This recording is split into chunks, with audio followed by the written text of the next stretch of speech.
السلام علیکم ورحمۃ اللہ وبرکاتہ۔ الخصائص الکبریٰ فی معجزات رسول اللہ صلی اللہ علیہ وآلہ وسلم از علامہ جلال الدین سیوطی رحمۃ اللہ علیہ۔ سبق نمبر 13۔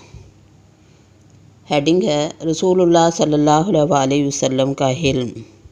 علامہ صاحب لکھتے ہیں، حضرت عبداللہ بن سلام رضی اللہ تعالیٰ عنہ سے روایت ہے کہ اللہ تعالیٰ نے جب حضرت زید بن ثقفہ کی ہدایت کا ارادہ فرمایا تو حضرت زید بن ثانہ رضی اللہ تعالیٰ عنہ کہتے ہیں کہ جس وقت میں نے حضور صلی اللہ علیہ وآلہ وسلم کے چہرے پر نظر ڈالی تو علامات نبوت میں سے کوئی علامت باقی نہ رہی جس کو میں نے حضور صلی اللہ علیہ وآلہ وسلم کے روئے انور میں نہ دیکھ لیا ہو۔ صرف دو باتیں ایسی رہیں جن کو میں چہرہ انور سے نہ پہچان سکا۔ نمبر 1، آپ صلی اللہ علیہ وآلہ وسلم کا حلم آپ کے جوہل پر غالب ہوگا۔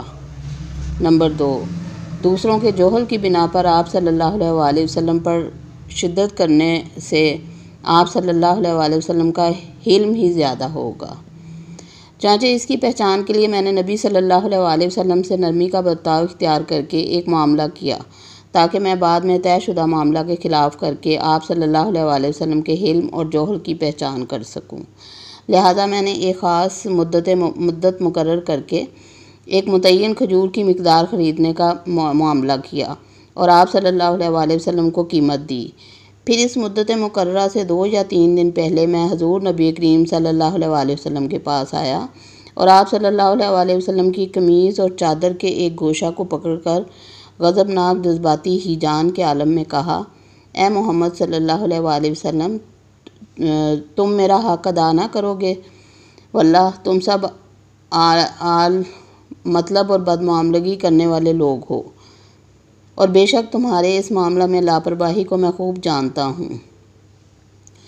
میری یاوہ گوئی سن کر حضرت عمر رضی اللہ تعالیٰ عنہ نے مجھ سے فرمایا، اے دشمن خدا، تو رسول اللہ صلی اللہ علیہ وآلہ وسلم سے ایسی بات کہتا ہے اور پھر میں موجود سن رہا ہوں۔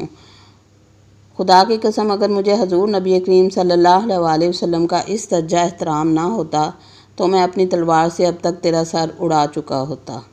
رسول اللہ صلی اللہ علیہ وآلہ وسلم غیر معمولی سکون اور وقار کے ساتھ حضرت عمر رضی اللہ تعالیٰ عنہ کی طرف دیکھ کر تبسم فرما رہے تھے۔ اس کے بعد فرمایا، اے عمر، میں اور یہ تمہاری اس درست بات کے علاوہ کسی اور ہی چیز کے متمنی تھے۔ میں اور یہ تمہاری اس درست بات کے علاوہ کسی اور ہی چیز کے متمنی تھے۔ اے عمر، تم مجھ سے حسن ادا کو کہتے ہو اور ان کو مہذب طریقہ کے تحت مطالبہ کرنے کی تلقین کرتے جاؤ۔ اے عمر، انہیں لے جاؤ، ان کا مطالبہ پورا کرنے کے بعد مزید 20 سا کھجوریں ان کی خوش دلی حاصل کرنے کے لیے دینا، کیونکہ تم نے ان کو رنج دیا ہے۔ امید ہے یہ بد دل نہ ہوں گے۔ انہوں نے تعمیل کی۔ اس کے بعد میں نے کہا، اے عمر، نبوت کی تمام علامتیں میں نے رسول اللہ صلی اللہ علیہ وآلہ وسلم کے پر نور چہرے میں دیکھ لی تھیں۔ صرف 2 علامتیں ایسی تھیں جن کو میں جاننا چاہتا تھا۔ ایک یہ کہ ان کا حلم ان کے غیظ پر غالب رہے گا، دوسرے یہ کہ جاہلوں کی ان کے ساتھ جس درجے کی شدت ہوگی اسی قدر ان کا حلم و انضباط ان کے ساتھ بڑھے گا۔ تو میں نے یہ دونوں نشانیاں پہچان لیں۔ لہٰذا اب میں اقرار کرتا ہوں کہ میں اللہ کے رب ہونے، اسلام کے دین ہونے اور محمد صلی اللہ علیہ وآلہ وسلم کے نبی ہونے پر راضی ہو گیا۔ طبرانی، ابن حبان، حاکم، بہقی، ابو نعیم۔ حضرت زہری سے روایت ہے کہ ایک یہودی نے کہا، توریت میں مذکور تمام صفتوں کو میں نے رسول اللہ صلی اللہ علیہ وآلہ وسلم کی ذات گرامی میں مجتمع اور موجود پایا، صرف صفت حلم باقی تھی۔ اس صفت کو دریافت کرنے کے لیے ایک مقررہ مدت سے پیش کی 30 دینار کھجوروں کی قیمت میں نے حضور صلی اللہ علیہ وآلہ وسلم کو دے دی۔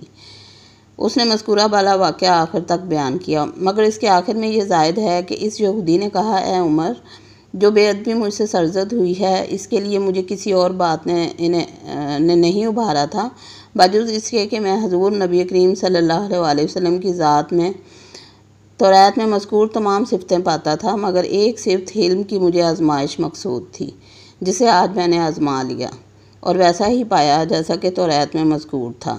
اس کے بعد وہ یہودی اور اس کے تمام گھر والے مسلمان ہو گئے۔ ابن سعد۔